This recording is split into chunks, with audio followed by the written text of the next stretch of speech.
Morning YouTube. I'm on the M6 heading south, just outside of Birmingham right now. Junction 10 on the M6. And making more videos. Not quite sure what the theme is going to be on this one. So I'm trying to theme these Southbound videos, you know what I mean? Not quite sure what it'll be, because I've got a number of things going on in my head right now. But I am going to be talking about vegetarianism. No, I'm going to be talking about alternatives to carnitarianism. Thank you for that person who suggested that term to me. Alternatives to carnitarianism. So if you're the kind of person that can't bear that kind of talk, and I think I'm talking about you, Heavy Traffic Ahead, if you watch this, Heavy Traffic Ahead.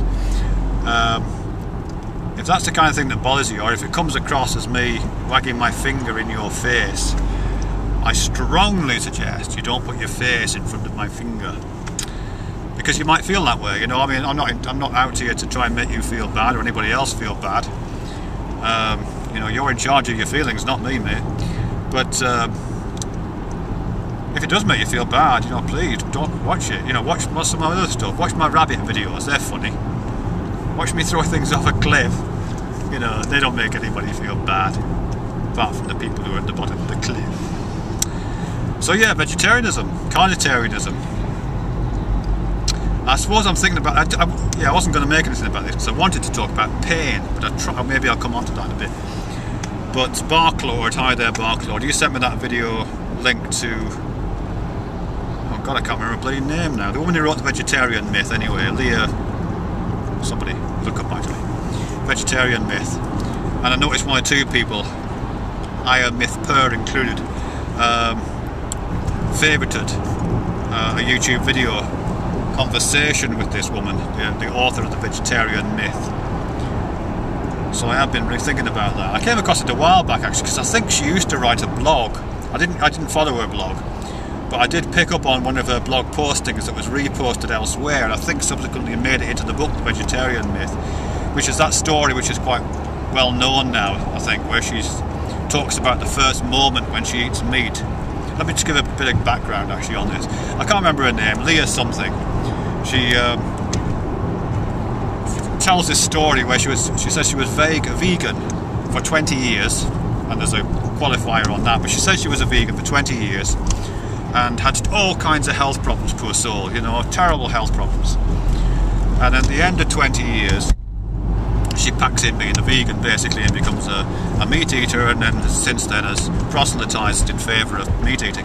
But she gives this story of this moment when she first eats a piece of meat. I think it's a bit of tuna fish actually, at the end of this 20-year abstinence period. And she describes it in this really hubristic terms, you know, she talks about it, her whole body, I can't remember, it's like her whole body is singing, she says, or her cells are pulsing, or there's some phrase like that she uses, that you know, that she just feels the rush of this thing through her body, and almost as if her health has improved straight away, you know.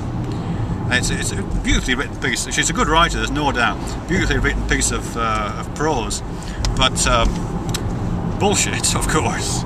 And that's how I first came across her actually. I think I even left a comment on the blog that I read it on, but anyway, it doesn't matter. Because apart from anything else, that's not how nutrition works. You know, if you are short of a nutrient, if you are protein deficient, or you've got an iron deficiency, whatever it may be, you don't feel it when you eat it, you know, you really don't. The only things that work that quickly are intoxicants or narcotics of some kind. Yeah, if you know, ingest cocaine or ecstasy or something like that, yeah, you do come alive really quickly in a really interesting way. But you don't do that with nutrients. So she's clearly confusing the satisfaction of a desire or the response to an addiction with actual nutrition, and that's a bit confusing. And it was confusing when I first read it in the blog post, and that's one of the things she cites in her book. And in fact, a lot of that stuff happens in that book, The Vegetarian Myth. Because as I say, she's a good writer, and she's really good at writing in slightly different styles, you know, from a detached kind of objective sounding style to a much more personally engaged. She's really good at all that. Fantastic polemicist, in my opinion. But it does lead to confusion sometimes, where she, oh fuck, just missed my fucking turn off. I've done that about 4 times, never mind. I can pick up the M42 later, I'll go that way instead. Anyhow, it does lead to confusion sometimes, because she often blurs the distinction between her personal felt responses to a condition and you know, something slightly more objective, let's say.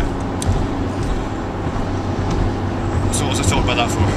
Oh yeah, so yeah, but it's very interesting. The whole book is interesting in many ways, although really flawed. And as I say, what her strength is as a polemicist. You know, she really does make convincing arguments. She's good use of rhetoric, good use of argumentation, good, you know, good, technically good writer. But when you read the book, and particularly when you hear her interviewed, including this interview that I've been looking at recently, she comes across as if she's written a scientific book, and that's how it's often kind of reacted to. But it's not really a scientific book. If you read it, it's not that at all, actually.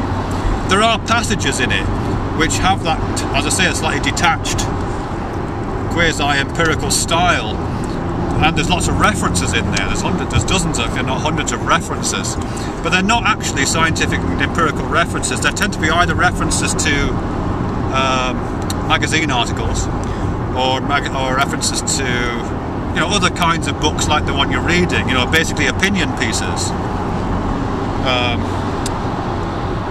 And there's nothing wrong with that, but that's not the same thing as a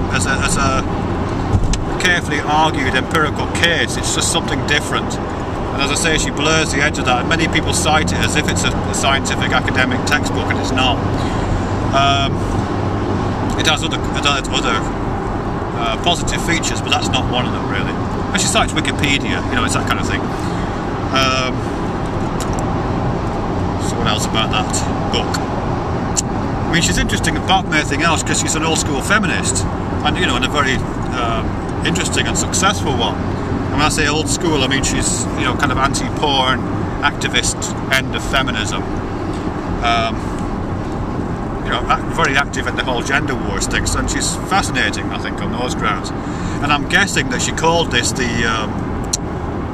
vegetarian myth as a kind of echo of Naomi Wolf's beauty myth. But it's an unusual, and I haven't actually seen anyone making those kind of arguments from that position before. Apart from anything else, there's a lot of kind of appeals to naturalism in it. You know, she locates our diet and what she sees as problems in our existing diet as a break from the past, which has resulted in a less effective means of human behaviour and human survival. And she definitely sees our peak moment as being in the Paleolithic, you know, when we were hunter-gatherers. I mean, she's constantly referring back to the hunter-gatherers as being the time when our bodies were the most optimal, and we were at the most optimal fit to our environment. And it's only after we developed agriculture and developed the means by which we could actually become vegetarian that the health problems started. But that's not, well, apart from the fact that there's really bogus science in there, it's an unusual appeal for someone of her gender politics to make. As I say, the appeal to naturalism, because lots of other things were going on then as well, which I don't think she would support in terms of as a justification for their continuation.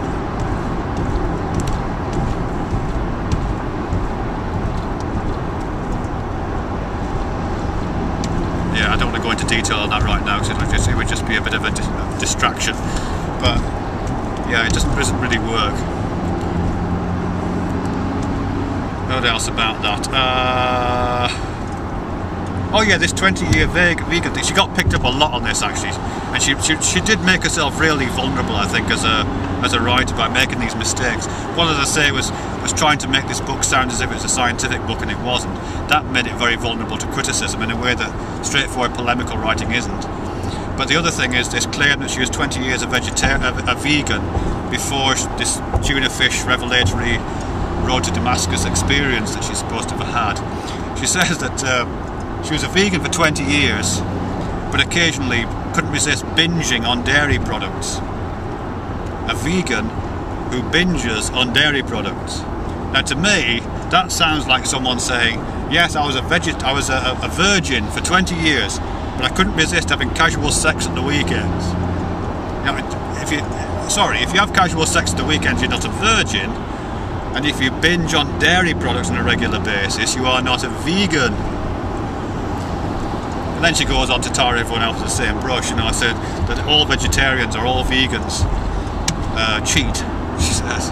I can't remember if she used the word cheat or not, but she says that all vegetarians and vegans like myself, vegetarians like myself, I'm not a vegan, we all have the occasional bacon sandwich or something, you know what I mean? Which is just bullshit, really.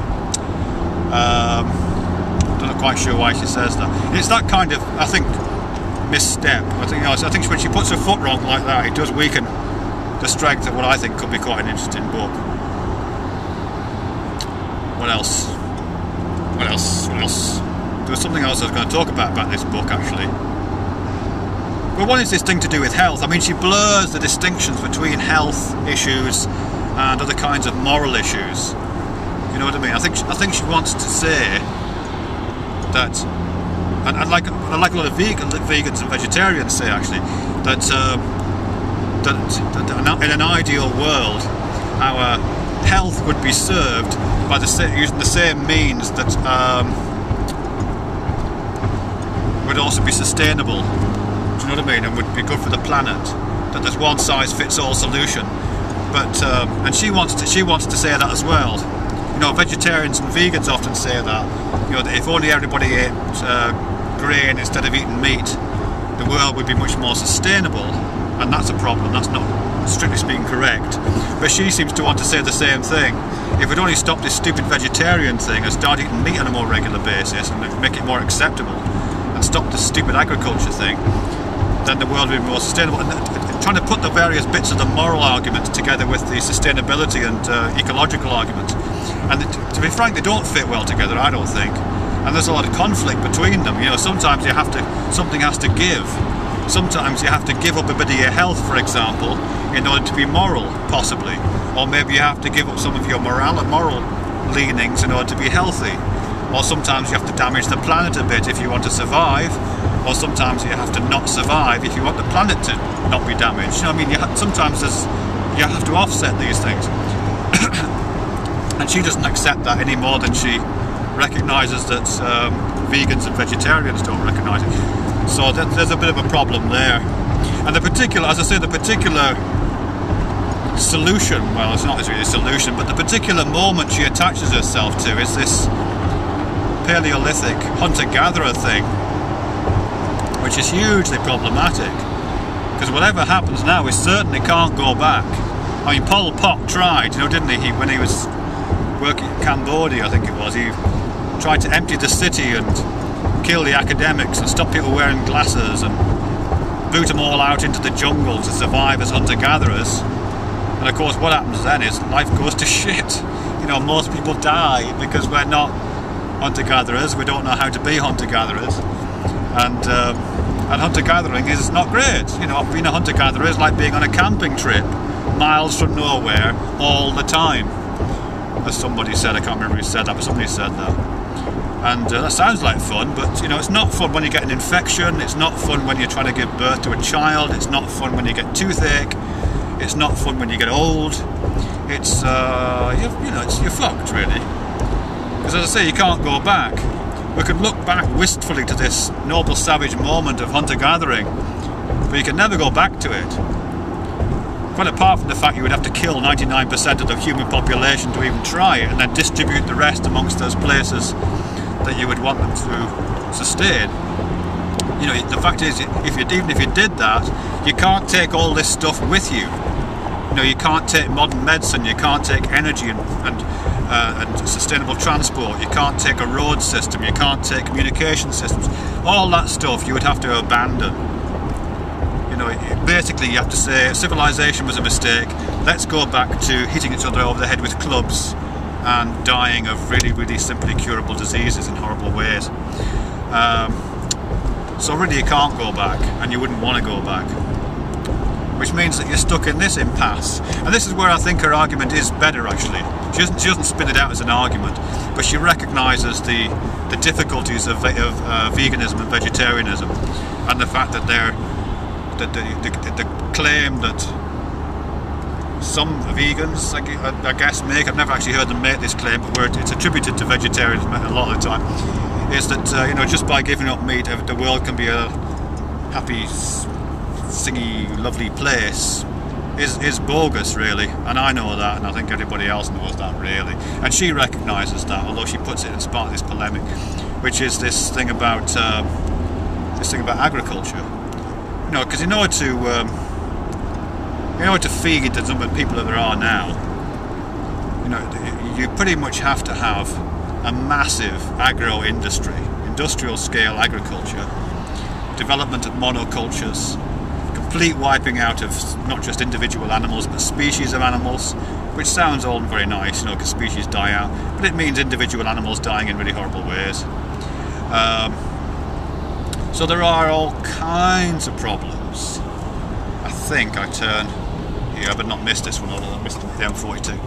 So yeah, so it's just by giving up meat, which I have to say I do support. I gave up meat years ago, and I have no intention of going back to it. Not even the vegetarians amongst us can't pretend that just giving up meat is going to stop the decimation and the horrible deaths of thousands of other animals, and indeed humans. You know, it just does. They just die under the blades of combine harvesters, or they die of starvation because the kinds of plants that they used to eat on have been replaced by grains or whatever. It works at that kind of level, really, which ain't great, is it? And she's bang on that, I think. And I think it's in that area that, because she got a really glowing review by Derek Jensen, who is a deep ecologist, who I really like Derek Jensen, actually. But she got this really glowing review and kind of blurb write-up from him. And I think it's on that grounds, because he's a kind of back to nature boy, you know what I mean?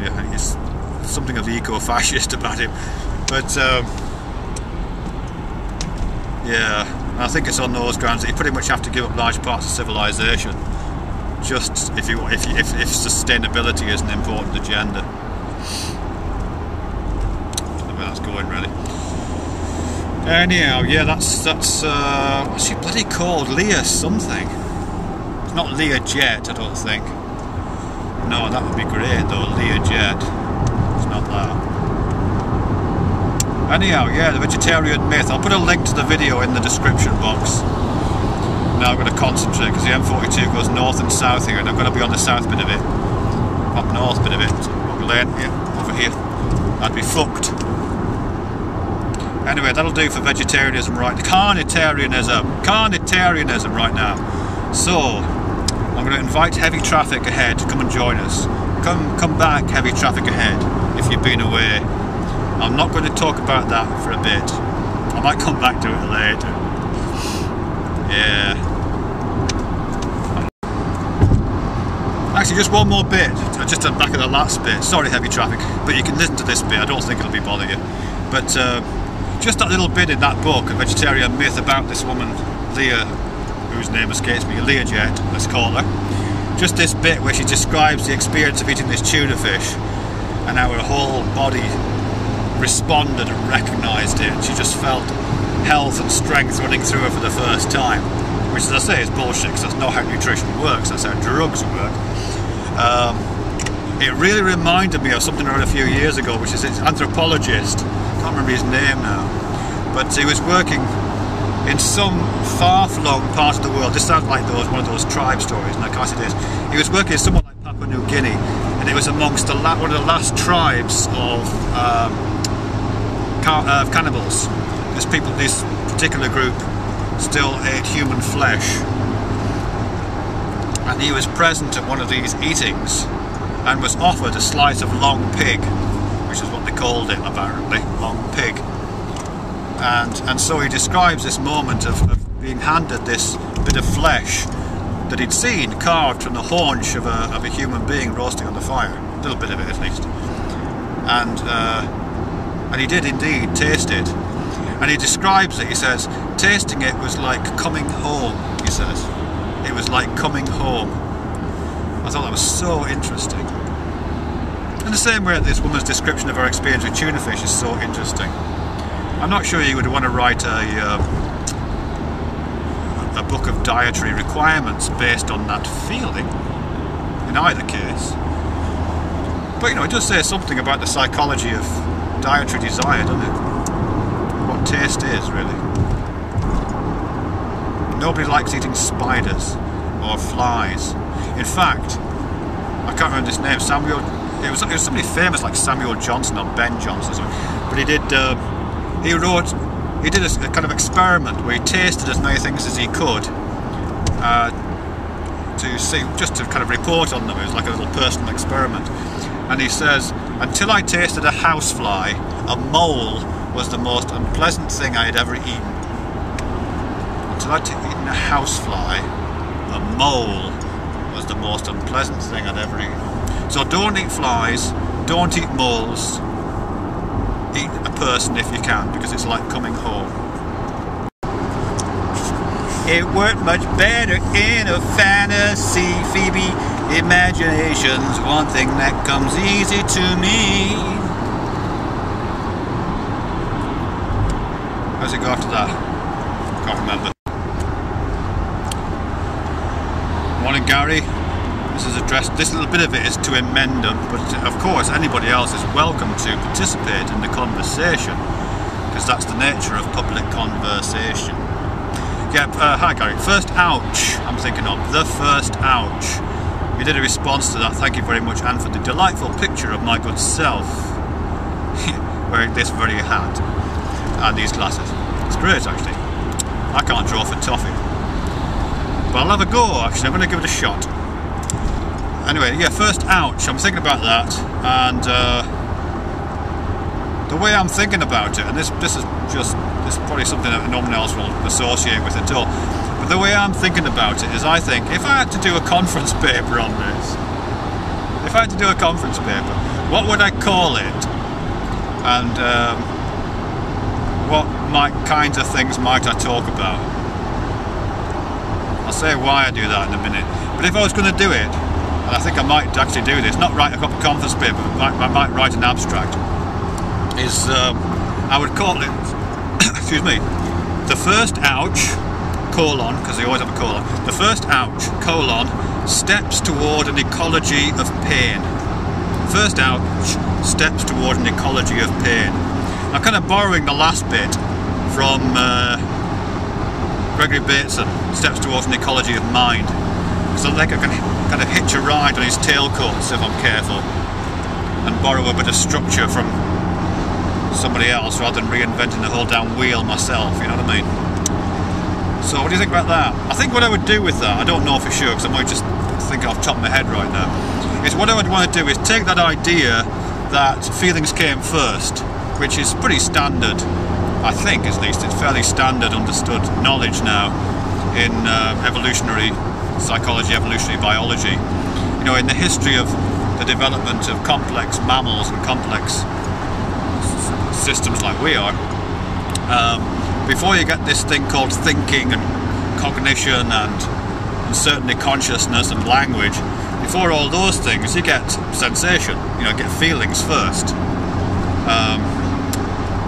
You know, you get creatures which can feel the tugs of pleasures and the repulsions of pains, and it's only later on, once more complex sensory motor systems develop and more complex control and command systems develop, that you get actual thought, something that we would recognise as thought. Feeling came first. So I start with that, which I think is like the idea of the first ouch, and then build from that to say basically that where am I going with that? Before we have this thing called mind, you know, because mind is really something that you can only talk about once you've got it, you know what I mean? You need to have a mind to be able to talk about mind and to conceptualize mind, and it doesn't make any sense to talk about an amoeba having a mind, or a yeast cell having a mind, or a plant having a mind. It starts to make sense once you get sensate entities, once creatures have developed enough pleasure-pain responses and those kinds of things, then you can start thinking about something called mind. This is what Damasio talks about when he calls self comes to mind. And then once you get mind, you get something called self. So where am I going with this? Well, what I would want to do is reverse the usual picture, because usually when we think about pain, we think about a self, an entity like a person, a self having a pain, don't we? A self has a pain. But if the order of events in terms of evolutionary development is that feeling came first, it would actually be more accurate to say that pain has a self, or pain gives rise to things, to the substrate in which a self can emerge. So it's not that, you know, I have a pain, it's that pains have me. You know, I live in a world of pain. I'm simplifying for effect, of course. I live in a world of sensation, with pain being a really important one of those. It's a world, my perception is made out of the complexities of pain and related phenomena, including that part of the world that I identify as me and mine, which is myself. So, yeah, so pain made me, or something. So an ecology of pain would be an analysis of that historical process, a brief analysis of that historical process, and how that manifests itself in a kind of contemporary system of selves and those entities which we don't consider to have selves, you know, those animals and plants and other entities, objects, which don't have these mechanisms which produce and give rise to something like a self, and how those various systems interact with one another in something like an ecological framework, where these different clusters of pain sensations kind of relate to each other, I suppose. I haven't really thought it through yet. The kind of thought experiment I'm imagining is that, you know, what if an alien, a totally alien creature from another world came to visit us with a very different set of sensations and sensory organs, and this alien creature which came to visit us, it didn't have eyes and ears and that kind of thing. It didn't identify objects by seeing their boundaries. You know, it didn't see this van here, Golden Delight Foods written on the back. It doesn't see the borders of that. It doesn't see its surfaces. Doesn't have sensory organs which respond to the reflection of light and identify those reflections as surfaces with bounded edges, or for example, or it doesn't have organs which respond to compression waves in the air and call those things sound. It doesn't have any of that kind of stuff. Let's say these weird aliens have got some kind of sensory system which detects processes. So when I'm looking out into this little countryside beside the road here, I'm seeing these things called trees. If an alien was in this car with me right now, having this experience, it wouldn't see trees. It would experience, I don't know, let's say molecules of water being drawn into root systems, and then root pressure sending that water up through capillaries out into leaves, and then transpiration transforming that those water molecules into water vapor into the air, and then those systems dispersing it. So it'd see that system, or it'd see a system by which sap rises, or it would see systems by which rings are laid down. It wouldn't see the objects, it would see the systems. And similarly with a car, you know, it wouldn't see these cars in the road, it wouldn't see that van back there with the Delight Foods written on the back. It would see the process of combustion, the suck, squash, bang, blow of internal combustion engines. You know, it would see those cycles and those processes and the various chemical processes that go on in the petrol tank and through the carburetor and out through the exhaust. It would experience those flows. Let's just say this alien came to us. Sorry, I'm getting back to pain, I promise. Let's say this alien was here now. It wouldn't see me as a body, and it wouldn't see these other bodies around me. It would see these processes. So it would see it would see metabolic processes. It would see. So I'm going to concentrate on this bit. Yeah, more. It would see metabolic processes. It would see biochemical processes. It would see electrochemical processes. And for the sake of my argument, it would see these processes, which we call pain, which is a really complex system involving these things we call nerves. It would see these things that we call synapses in the brain. It would see these things that we call noxious stimuli, like the point of a pin or something hot. It would see all these processes interconnected, and that whole system it would call pain. And if it chose to focus its attention just on those systems, it could walk through this world not seeing objects, not seeing people and trees and cars, but seeing pain moving around, seeing pain. Does that make any sense? Can you visualise that the same way that I'm kind of visualising it? I don't know. So pain would exist in as solid a form for these space aliens as, as I say, cars and trees exist for us. It always intrigues me that pain doesn't exist thing, you know what I mean? Because when people say pain doesn't exist, they really mean it doesn't, I think, they mean it doesn't exist in the way that cars exist. You know, you can't hold it against a wall and photograph it or whatever, or it doesn't exist in the way that walls exist. But actually, walls don't exist. You can just as easily say that, you know. I'm reminded of that guy in, that Dawkins talks about, and that John Ronson writes about in Manu State of Goats. It's in the film, The Man Who Stayed at Goats. It's called something like Albert Stubblebine, he's a major in the American Army, and he's convinced that if he adopts the right mental attitude, he can walk through walls, which of course will be an enormous benefit for with enormous military application. And he thinks that because he knows, from his cursory glance across at physics, that his body is made of atoms, and atoms are mostly made of space, and a wall is mostly made of atoms, and atoms are mostly made of space. So all he needs to do to walk through the wall is somehow merge the space, as he says. Which of course he repeatedly fails to do. But I mean, he's not wrong when he says that a wall doesn't exist, a wall is made of atoms and atoms are mostly space. He's not wrong in any of those sentences. It's just that they don't stack up, you know, because he changes the terms of what it means to exist halfway through the syllogism. You know, so it makes, to me at least, it makes as much sense to say pain doesn't exist as it does from Stubblebine to say walls don't exist. No, they don't exist if you shine a microscope on them. But if you use an appropriate detector, like your nose, and run fast into a wall, your nose will tell you that the wall exists. And at that moment it will also tell you that pain exists. Sure, if you shine a microscope down it, you'll never find it. Or if you look at it from a distance, you won't find it. You have to look at it at the appropriate scale. The same applies to walls, to atoms, to colours. You have to use the right instrumentation and the right speed, and to pains.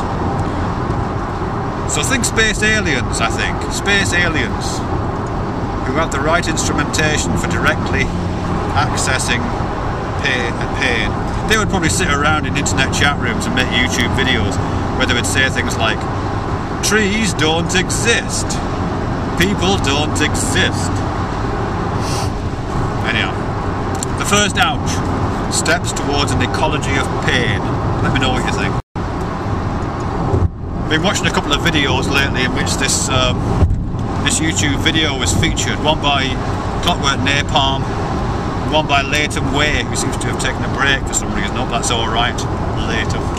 But this video that they're talking about is by an American choreographer, performance artist called Liv something. I can't get her name right now. And it's a piece of work, performance work that she did called Michael, which is, there's clips of it on YouTube and elsewhere. And Napalm and Latumway made videos about it because this particular piece, this piece Michael, contains a lot of nudity and a lot of sexual activity. There's a guy, I'll put links to all this downstairs, but there's a guy jerking off in it. There's women doing the split completely naked. There's a guy and a woman rolling around completely naked in a very sexualized way.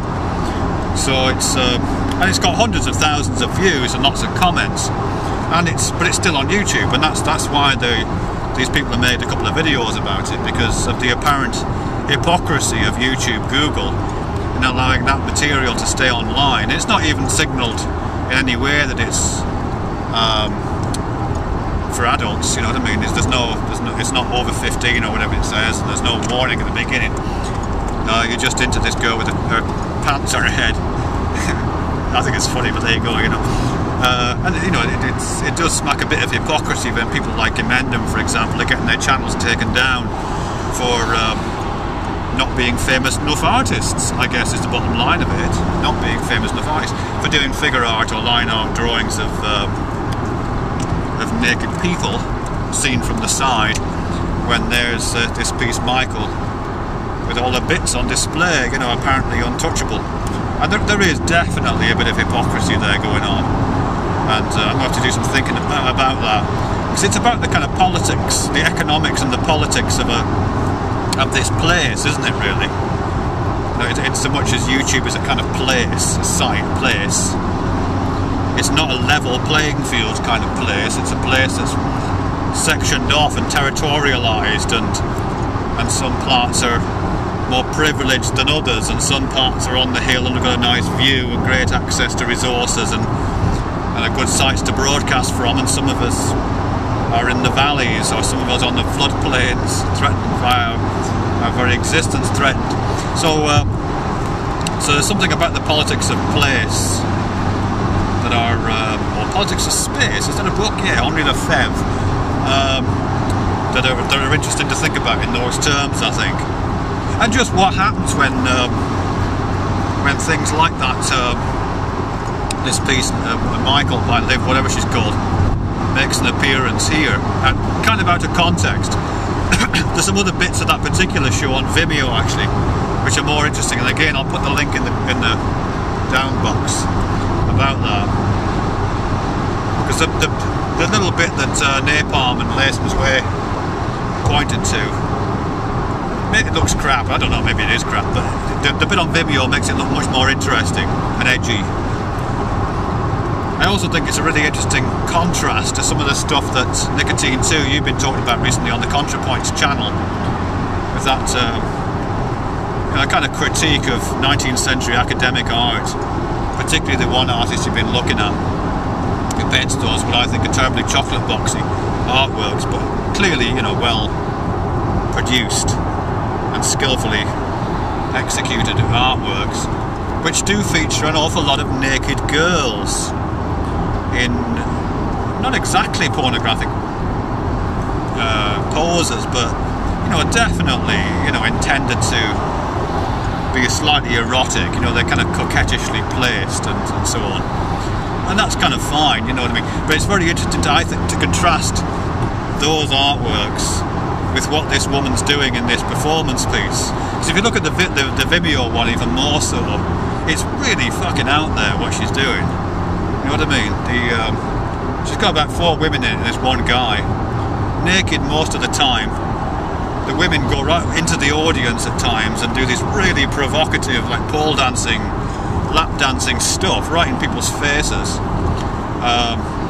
which is really awkward. I mean, it's fine when you're in a lap dancing bar, I guess, if you're into that kind of thing. But I've been in theatre experiences when relatively similar things have happened, and it does put you on the spot in a way which is really weird. So you're not supposed to be turned on in public, you know what I mean? You're not supposed to have that kind of an erotic display made publicly available, and when it is, it does funny things, you know, it's interesting. So yeah, have a look at that. But yeah, as I said, the point of contrast is interesting, and I think it's a kind of self-conscious contrast, because some of the writings about this woman choreographer, I wish I could remember her bloody name, I should know this, you know, I've known it for some time, Liv something or other. Anyway, I think it's self-conscious because she's usually described in kind of postmodern terms, which I know is a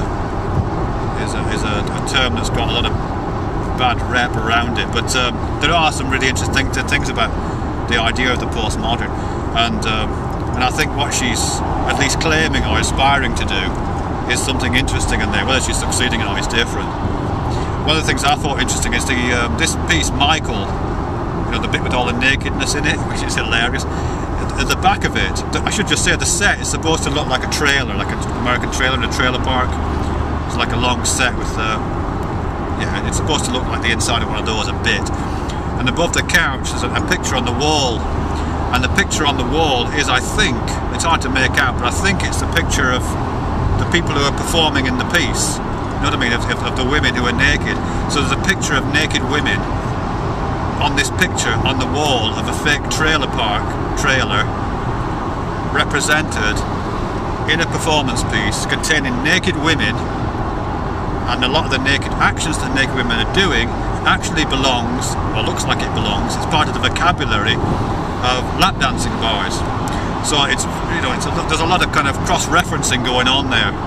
But this picture, this picture on the wall looks like it's kind of intended to refer to the kind of academic portraiture and paintings that you, ContraPoints, Nick, have been talking about. You know, this art like art. Art that looks like art. You know it's art because it looks like art. And it is undoubtedly beautiful and effective, and, as I say, well executed. And this art like art, and I'm borrowing that phrase from Susie Gablick, I think, or somebody, borrowing for somebody. Art like art. This art like art that's on this back wall of this set is, I think, just kind of inviting you to do this compare and contrast thing. Say, what's the fucking difference? And then, of course, it's on YouTube, and the whole game changes because it's stripped of all that context, which I really like about that sometimes. You know, because presumably, if you'd actually gone to see Michael, this piece, or if you'd gone to a gallery to watch these pieces that Nicotine 2 is talking about, I beg your pardon, ContraPoints is talking about, you're in the context where you kind of understand what's expected. You know, you're in a gallery space where pictures are, where the history of art is assumed, you know what I mean? Or if you're in a theatre venue in New York, which I think is where this Michael piece was shot, if you're in there, you've made the effort to go along there. The chances are you've probably been, if not to that same venue, but to many venues like it many times. You kind of understand what the history of recent performances has been like, and what kinds of things it's been asserting, what kind of things it's been critiquing, including things like academic art. You kind of know that, and that's the context that you look at the work with. But you take it out of that context, take it down to 2 minutes and stick it on YouTube, wow, does it change?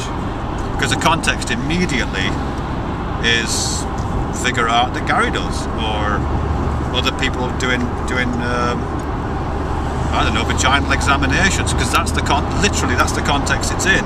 That's what's in the sidebar next to it. What's related is, you know, vaginal examinations, or somebody else's attempt at doing porn and getting away with that.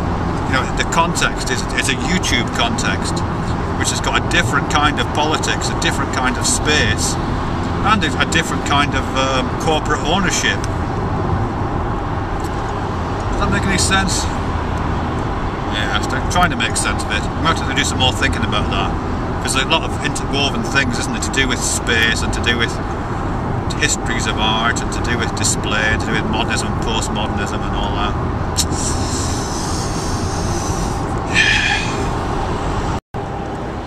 This is a waggle finger warning, because I'm talking about vegetarians and carnitarians, so there, you're warned. But I just want to revisit this idea that vegetarianism, or let's say that people stopping eating meat, rather than give it that stupid name, is a logical step in what I see as an increasing process of, let's call it, civilization, or you might argue with that term as well. And I guess here I'm borrowing from lots of people who've written about you know, what constitutes enlightenment. But I suppose the model I'm thinking of is Steven Pinker's talk about the history of violence.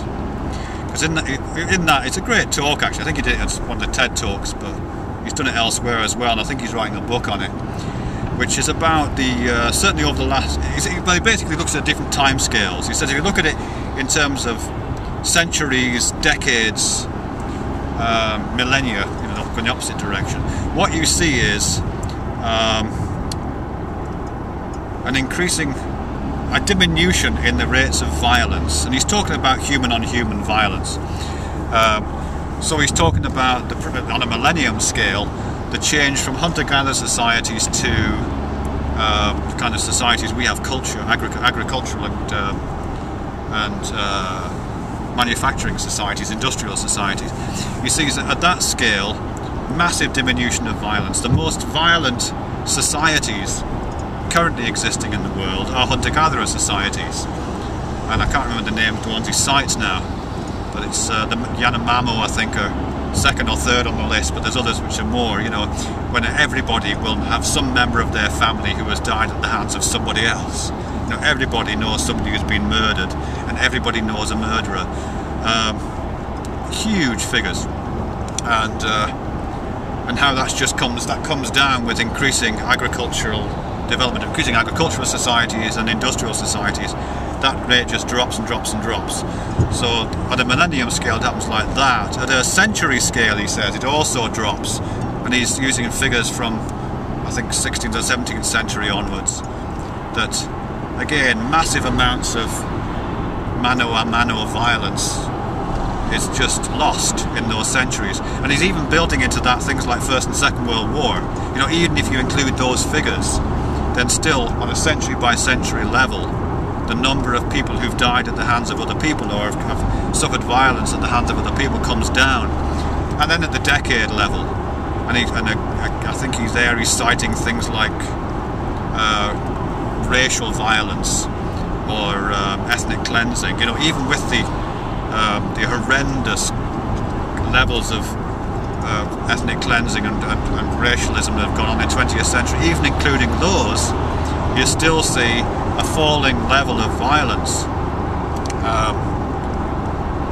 of that kind, which is really interesting. And that is, like, you know, I don't think it's possible to look at that as anything other than a mark of increasing civilization and increasing the better parts of the Enlightenment project, I guess you would say. But he also cites as part of that, and it's something of an aside, the effect of a similar kind of effect in relation to animals.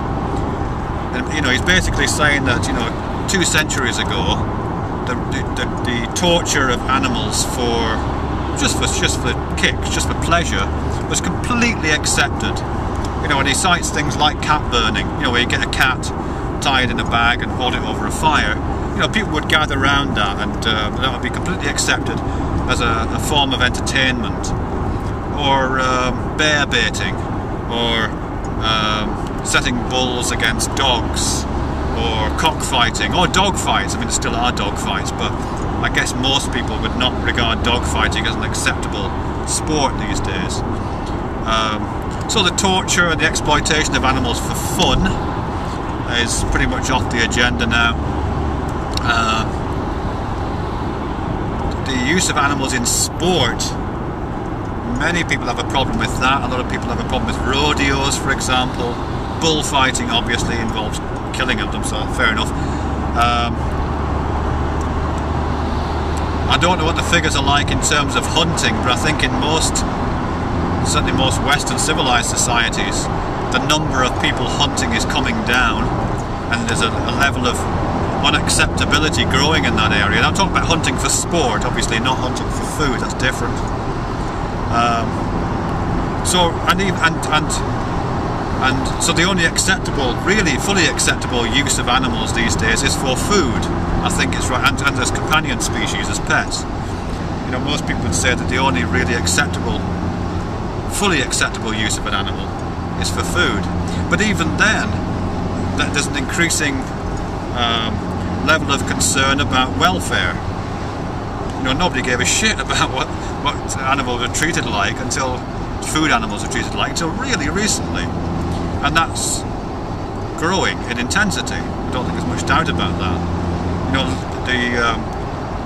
the legislation about the welfare of animals in factory farms is never repealed; it's always tightened. Similarly, the legislation about animal, actually the other is about animal testing for medical purposes. I mean, that legislation is never loosened; it's always tightened to make it more certain that animals in those situations are cared for properly up until the moment when they die horribly. Or not so horribly, whatever, you know. I'm not trying to that'll do. So you can just see the progress of that. Now it might be, of course, that this is where it stops. You know, that we just say, okay, we have to accept that animals are going to be used for these purposes, medical testing and food, and they have to be treated in this completely humane way, but the trajectory stops at this point. You know, that trajectory I've just described, in which you know, animals are used in very particular ways, that whole trajectory, we might just decide it'll stop. But I can't imagine that, because that certainly isn't the history of how these things work. I mean, the history of violence didn't just at some point stop. The history of exploitation of other human beings didn't, like slavery for example, we didn't just stop at a certain point and say, okay, we won't use slaves for these purposes, we'll just have slaves for these purposes, or we'll just use these people as slaves. We've got the right point now, we've hit the right moral balance, we'll just use these people as slaves for these particular purposes, and we'll make sure we treat them in this particular way. You know, that point was never reached.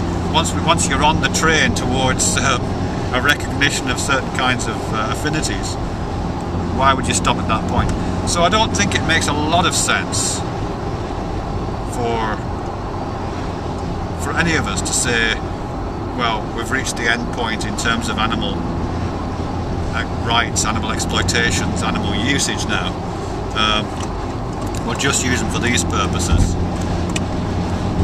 No, I think the tide of history is really clear. I think. Okay, I just want to see if I can present a kind of counter argument to the thing I was just talking about in terms of the increasing enfranchisement, or the increasing rights that are given to animals, and to a certain extent to people as well. Just, you know, because what they were basically saying there is that, you know, civilization is doing its job, the Enlightenment project was a success, everybody's freer, and it's a natural tendency, or not, it's a tendency, whether it's natural or not, it's a road we're on now, and we're going to see that, just as we've seen, for example, slavery becoming unacceptable to everyone, so there's no slavery anymore, so we will see the exploitations of animals for any purpose, including food and medical research. We'll see that taken to its logical endpoint, so there won't be any animal exploitation anymore. I don't think that's going to happen. And I don't think it's going to happen, not because it might not happen, but because I think if it did happen, it won't be really happening. Let me just explain what I mean by that. I'm going to use the example of slavery, because it's funny actually, because I'm reminded of this, because I had a mate who I haven't seen for a long time called Gavin. Really nice bloke. If you ever see this, Gavin, hello mate, love to see you again. But he spent a lot of time in India, because his stepdad was Indian. So he moved over there and spent a lot of time there, and I don't know if they had a lot of money or not, but Gavin, I think he had servants, house servants, you know, like a houseboy or something, or I don't know, some system of indentured servitude where people would do stuff for you, which sounds amazing to me. And I was always a bit frowny about this, you know what I mean, because it always felt a bit cheesy. They weren't slaves, but they were servants, and they were paid hardly anything, and did a lot of work, worked long hours. And I say, well, that's a bit crap, Gavin. How can you stand that? You know, you're a liberal socialist guy. In fact, I think he was vegetarian at the time. He's not anymore. But I said, how can you put up with that? He said, well, it's no different to what you do. It's just that you're a lot further away from your servants. You just outsource the duties of your servants to people you can't see. And I think in many ways he was bang on with that, you know what I mean? Because I don't have any servants, and we don't have any slaves, and slavery is almost universally condemned as something that nobody likes. But we do still outsource all the shit jobs, don't we? You know, my sneakers, actually I'm wearing a pair of sneakers that used to belong to my kids, but they got a bit knackered, so I wear them for driving. But I am 99% sure that these sneakers were made by a 13-year-old somewhere in the Far East, probably on minimal wages and probably working 14 hours a day. But I'm kind of alright with that because I don't see it, you know what I mean? kind of alright with that because I don't see it. And if I ate seafood, which I don't, but if I did, it's quite likely that would have been picked off the beaches of Morecambe by, you know, a bunch of Chinese indentured labourers, and presumably not the one that got drowned a couple of years ago, but that kind of thing. Or, you know, if I'm buying daffodils to brighten up my house, it's quite possible that those daffodils will have been picked by the Polish and Romanian indentured labourers, which I see occasionally in the fields picking the daffodils when I'm driving around. But see, they don't work in my house, so I don't see them. In fact, I wouldn't be surprised. You might think I'm, and you probably have a good case for arguing this, you might think I'm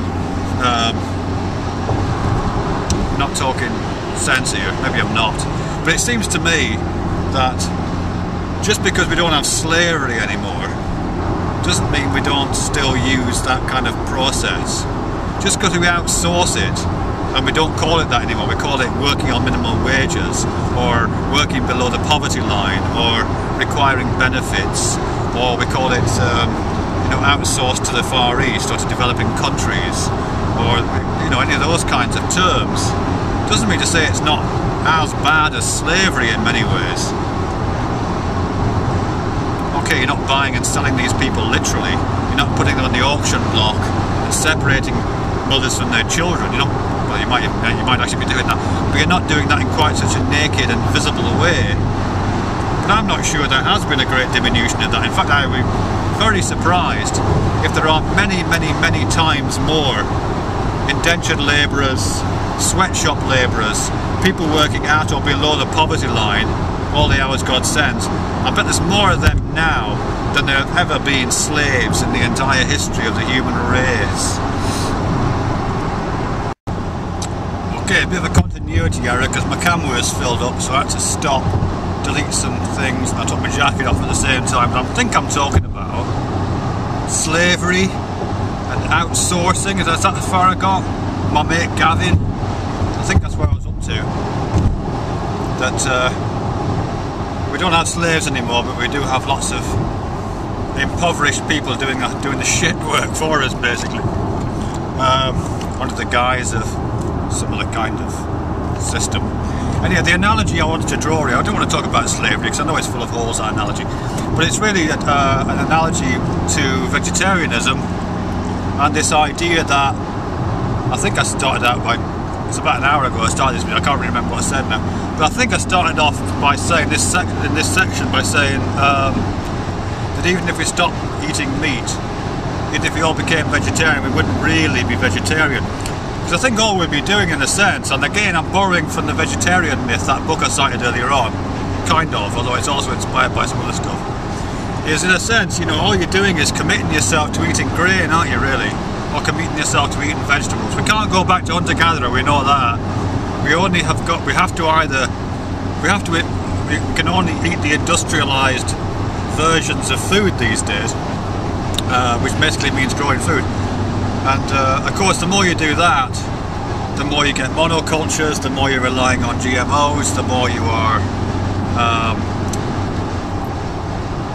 you know, stopping biodiversity, and the more you're cutting down animals down in the wild, really. So it's not that animals stop dying and suffering, really. We just outsource the killing of the animals and the suffering of those animals to something like natural processes. Tinker with nature and then we let it kill our animals for us. I think that's the counter argument, and it's one that bothers me a lot, I have to say. It doesn't bother me a lot, I don't lose sleep over it.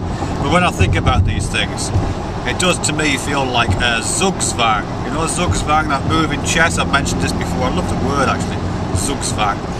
It's a move at the end of chess, a terminal point, where your opponent has got you in a position where whatever you do, it results in a checkmate. So, you kind of have to make some kind of move, but every move ends in failure and disaster. And that's kind of how it feels to me sometimes when I think about this. You know, we could go down the Pol Pot route and try to find our hunter-gatherer past, close all the cities, but that just ends in absolute horror, you know, of like happened in Cambodia. But that would happen all over again on a massive scale, and that would be disastrous. That's no place to move to. You don't want to step onto that square. You know, or you try to reduce animal suffering by stopping eating animals, but then you've still got 9 billion people to feed, which means industrial scale agriculture, which ends in loads of animals dying anyway. You know, or you factory farm them. You know, I mean, I'm assuming, by the way, if I didn't make this clear earlier on, that I'm assuming that the goal here is to reduce animal suffering. You may not think that's a goal worth gaming for, but that's the one that I'm just tinkering around with.